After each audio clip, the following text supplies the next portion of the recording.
अगर आपके पास जीएसटी, परिवहन विभाग, नगर निगम या किसी अन्य विभाग का नोटिस आता है, तो इस बात पर ज़रूर गौर करें कि वो फर्जी भी हो सकता है। जो भी साइट या लिंक है जहाँ पे नोटिफिकेशन है जो आपको लेके जा रहा है वो एक वैलिड साइट है कि नहीं, वो .gov भी होना चाहिए। आप कोई भी देखना, अगर गवर्नमेंट अगर आपसे कोई चलाने तो ऑलवेज उसमें .gov होगा।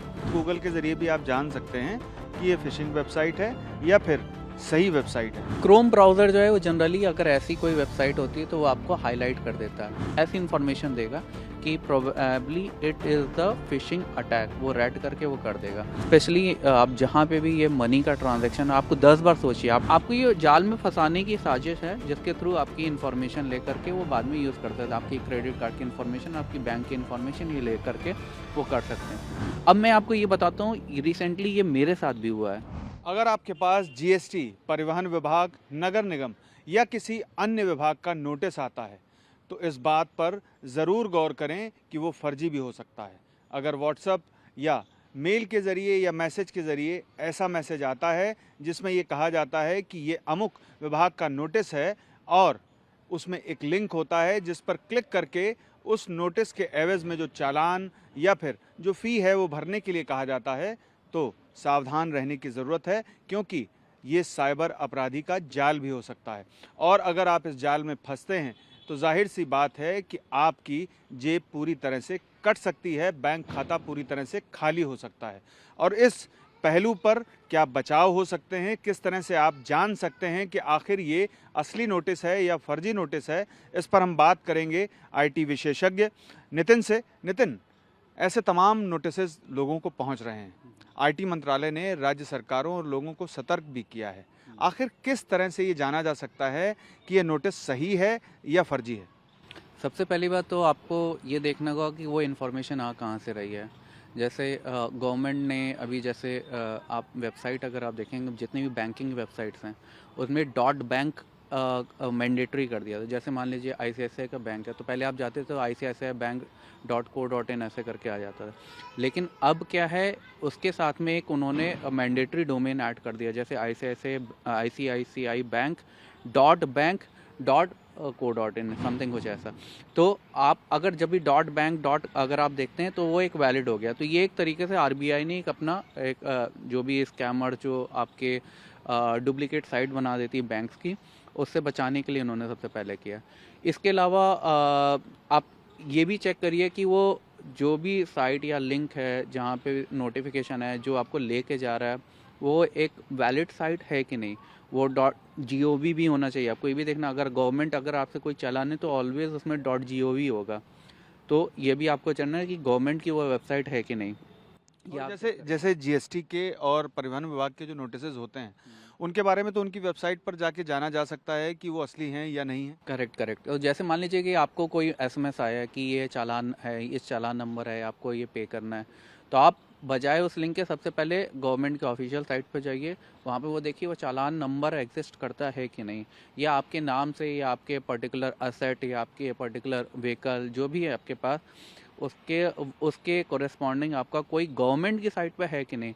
जनरली आजकल जो इसको कहते हैं फिशिंग अटैक, फिशिंग का मतलब आप जैसे फिश करते हैं वो FISH होता है फिशिंग, लेकिन यहाँ पे ये जो फिशिंग होता है वो PHISING। तो मतलब आपको क्या हुआ कि आपको ये जाल में फंसाने की साजिश है जिसके थ्रू आपकी इन्फॉर्मेशन लेकर के वो बाद में यूज़ करते थे। आपकी क्रेडिट कार्ड की इन्फॉर्मेशन, आपकी बैंक की इन्फॉर्मेशन ये ले करके वो कर सकते हैं।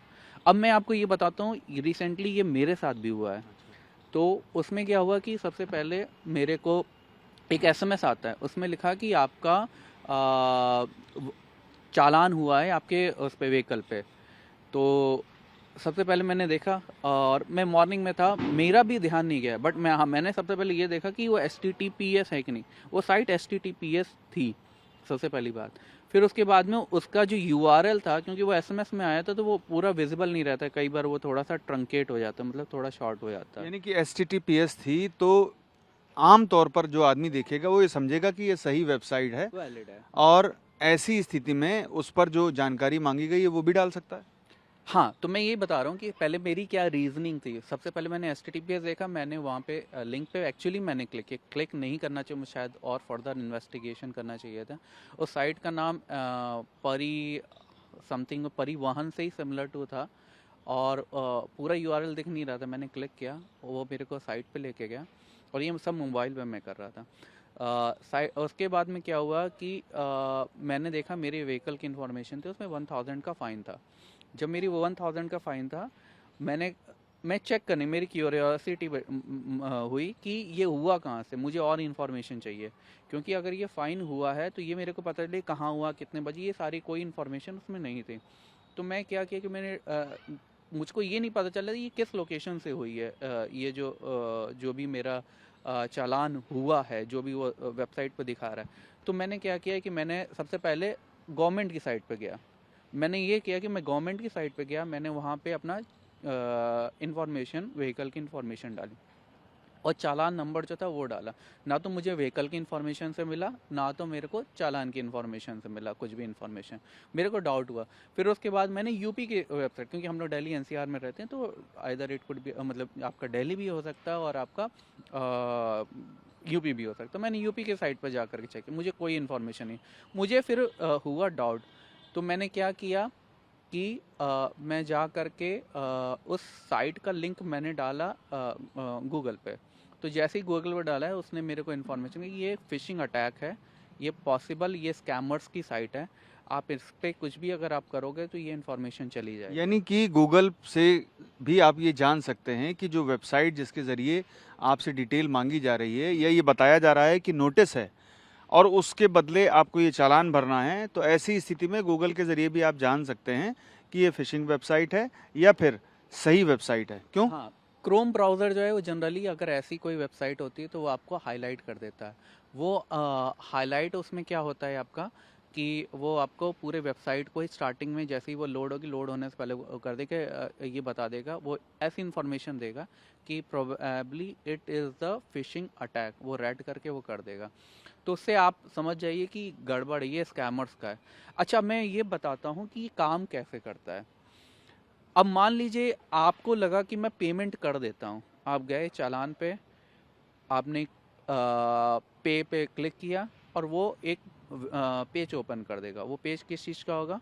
वो पेज आपका होगा कि आप पेमेंट गेटवे जैसा ही लगेगा, वो एक्चुअल में पेमेंट गेटवे नहीं होगी, क्योंकि पेमेंट गेटवे आपका बैकग्राउंड चेक करती है किसी भी वेबसाइट का।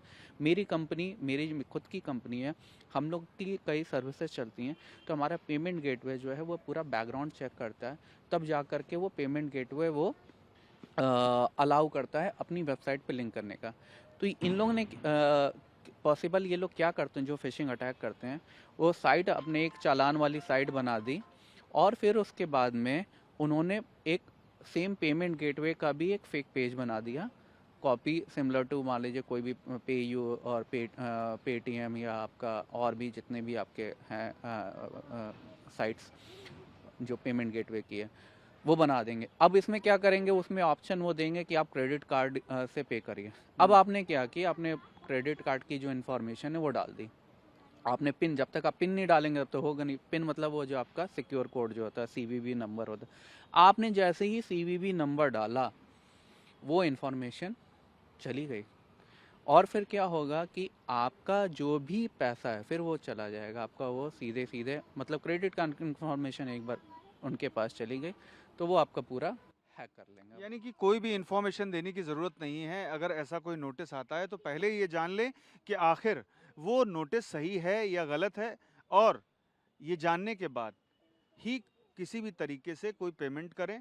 और आम तौर पर जो सरकारी वेबसाइट्स हैं उनमें सभी में अब ये व्यवस्था कर दी गई है कि अगर किसी संबंधित विभाग का नोटिस है तो उस नोटिस की सत्यता की जानकारी की जा सकती है। बिल्कुल बिल्कुल, आपको ऑलवेज चेक करना गवर्नमेंट की साइट से। इसमें थोड़े एफर्ट्स लगेंगे। कई बार क्या होता है कि आप ऐसी चीज़ें, जब आपको एसएमएस या ऐसी कोई इन्फॉर्मेशन आती है, तो आप थोड़े से अनईज़ी से हो जाते हैं, और आपको क्विक डिसीजन, आपको अब लगता है कि यार मतलब इसको मैं जल्दी जल्दी हटाता हूँ, ये टेंशन अब ख़त्म करने की कोशिश करते हैं, और उसमें आप जल्दबाजी में आप ऐसे डिसीज़न ले लेते हैं जिससे कि आपकी बैंक की या क्रेडिट कार्ड की इंफॉर्मेशन जो है वो फिशिंग अटैक के तरीके से वो स्कैमर्स के पास में चली आती है।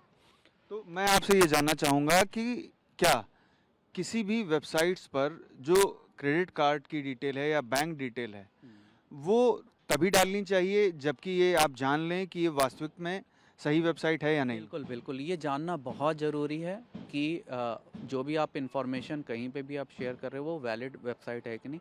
स्पेशली आप जहाँ पे भी ये मनी का ट्रांज़ैक्शन आपको 10 बार सोचिए, आप अपना थोड़ा-सा समय लीजिए उस चीज़ को। ज़रूरी नहीं है कि आप उस चीज़ को आप उतनी तेज़ी से कर पाएँ, ठीक है? उतनी तेज़ी से आप कर दें, पेमेंट कर दें। जल्दबाजी करने की ज़रूरत नहीं है। आप टाइम लीजिए। अभी जितनी भी डिजिटल अरेस्ट हो रही है, सारी चीज़ें हो रही हैं कि सब ऑनलाइन आकर के आपको कोई भी आपको कॉल कर देगा, आपका कहेगा कि आपका पार्सल जो है फेडेक्स का पार्सल आपके एयरपोर्ट पे आपके नाम से, उसमें इतना ड्रग्स निकला, इतना वो लिखना। फिर उसके बाद में आपको और फर्दर पेमेंट के लिए वो करते हैं। आप सोचते हैं कि आपके ऊपर केस ना हो और थोड़ा ले दे के ये छूट जाएँ, बट ये सारी चीज़ें जो हैं वो स्कैमर्स कर रहे हैं। अगर कोई भी गवर्नमेंट की उससे होगा तो वो इन्फॉर्मेशन आपको गवर्नमेंट की वेबसाइट पे मिलेगा। ऐसा नहीं होगा कि वो कोई भी अधिकारी या कुछ है वो डायरेक्टली आपके ऊपर अप्रोच कर रहा है और आप सोच रहे हैं चलो बजाय उसके कि मुझे जेल हो जाए या समथिंग को हो जाए, मैं उसका एक ऑल्टरनेट थोड़ा ले दे के बात को ख़त्म कर देता हूँ। यही आपकी गलती होती है। यानी कि न डरने की ज़रूरत है, न घबराने की ज़रूरत है और सबसे अधिक सावधान रहने की ज़रूरत है कि हर हाल में आपको जल्दबाजी नहीं करनी है और ना ही कोई लालच में पड़ना है, क्योंकि अगर आप जल्दबाजी करेंगे और लालच में पड़ेंगे तो जो स्कैमर है उसके जाल में आप फंस जाएंगे। क्या मैं सही हूँ? बिल्कुल सही। मैं एक एग्जांपल में दिखाता हूँ, जो मेरे पास एक्चुअल में एसएमएस आया है, मैं वो दिखाता हूँ, ठीक है? ये एसएमएस नितिन के पास आया है और ये नितिन दिखाना चाहते हैं। देखिए, ये अगर परिवहन विभाग का बिल्कुल उसकी नकल का एक अगर देखिए फोकस कर और इसमें एक लिंक भी है और मैं ये उस बता लिंक देता हूँ, मैं नंबर बोल देता हूँ। पहली बात तो ये जो नंबर से आया है, नंबर है 7029769810। मैं एक बार फिर से रिपीट कर रहा हूँ, 7029769810। ये मेरे को एसएमएस आया है रात को 2:30 बजे के लगभग। और एसएमएस का जो कंटेंट वो मैं पढ़ के बता रहा हूँ। Your traffic violation fine is over due, paying it on time can reduce extra charges and completely avoid potential legal dispute. फिर उसके बाद में उन्होंने लिंक दे रखा है। अब मैं अगर इस पर क्लिक करता हूँ तो ये मेरे को फ़ाइन दिखाएगा। फ़ाइन करने के बाद मैं पे पे जैसे ही जाऊँगा, वो पेमेंट गेटवे, आपको लगेगा कि आप किसी पेमेंट गेटवे में, बट वो अगेन एक आपका वो पेज है जिसमें वो क्रेडिट कार्ड की इन्फॉर्मेशन आपसे मांगेगा। आप जाएंगे, क्रेडिट कार्ड का जैसे ही इन्फॉर्मेशन उसमें डालेंगे, सीवीवी नंबर सारा डालेंगे, वो इन्फॉर्मेशन स्कैमर्स के पास में चली जाएंगे। फिर आपके क्रेडिट कार्ड का वो अनवांटेड यूज़ करेंगे। मैं एक ही चीज़ बताता हूँ। अभी एक और तरीके का मेरे एक एम्प्लॉय के साथ में हुआ था, प्रॉब्लम हुई थी। उसका फ़ोन जो है वो दिल्ली मेट्रो में किसी ने चोरी कर लिया। अब उसने क्या गलती करी कि अपना जो सिम है उसे बंद नहीं करवाया। 24 घंटे बाद उसके अकाउंट से 1.5 लाख रुपए पूरे निकल गए। जितना भी अकाउंट में पैसा था उसके पूरे अकाउंट से निकल चुके थे। अब आप ये पूछेंगे कैसे हुआ, तो उन्होंने जो मेरी अंडरस्टैंडिंग वो है कि क्योंकि आपने सिम तो बंद नहीं कराया, उसने क्या किया कि सिम जो है वो दूसरे मोबाइल में डाल दिया। और क्या कहते हैं, उससे फिर उसे ये पता चल गया होगा कि एसएमएस जा कर के उससे एसएमएस आने लगे होंगे, नोटिफिकेशंस आने लगी होंगी, और उसके थ्रू उसने जा कर के ऐप पे जा कर के उसे ऐप को रीसेट कर दिया होगा। बैंक ओटीपी के थ्रू उसने शायद यही वजह है कि अब जो फ़ोन कंपनियां हैं, ख़ासतौर पर एप्पल और उसके बाद सैमसंग ने ये एक नई शुरुआत की है कि ई सिम होगा, यानी कि फिजिकल सिम होगा ही नहीं। अगर आपका फ़ोन चोरी भी हो जाता है तो ऐसी स्थिति में ना आपका कोई फ़ोन खोल पाएगा, और चूंकि ई सिम होगा तो उसमें कोई डिवाइस जो है हार्ड नहीं लगी होगी और वो सिर्फ इलेक्ट्रॉनिक माध्यम से, रेजर्स के माध्यम से वो कंट्रोल किया जाता है फ़ोन से। तो ऐसी स्थिति से बचने के लिए शायद ये व्यवस्था की गई। हाँ, मतलब ये अगर आप जैसे जैसे 5G टेक्नोलॉजी आप आएंगे, आईफोन इन सब में भी, मेरे पास भी ई में है बेसिकली। उसमें है कि आपको कोई फिजिकल नहीं है, वो आपके हार्डवेयर से बाइंड हो जाएगी। यानी इन केस अगर आपका फ़ोन चोरी होता है तो मेरे फ़ोन में कोई सिम नहीं होगा, तो आप सिम को वो नहीं कर सकते हैं, दूसरा सिम नहीं डाल सकते जब तक कि आप एयरटेल पे जा कर के ये ना बोलें कि हाँ ठीक है, आपको आपकी डिवाइस पे फिर से एक नया ई सिम चाहिए।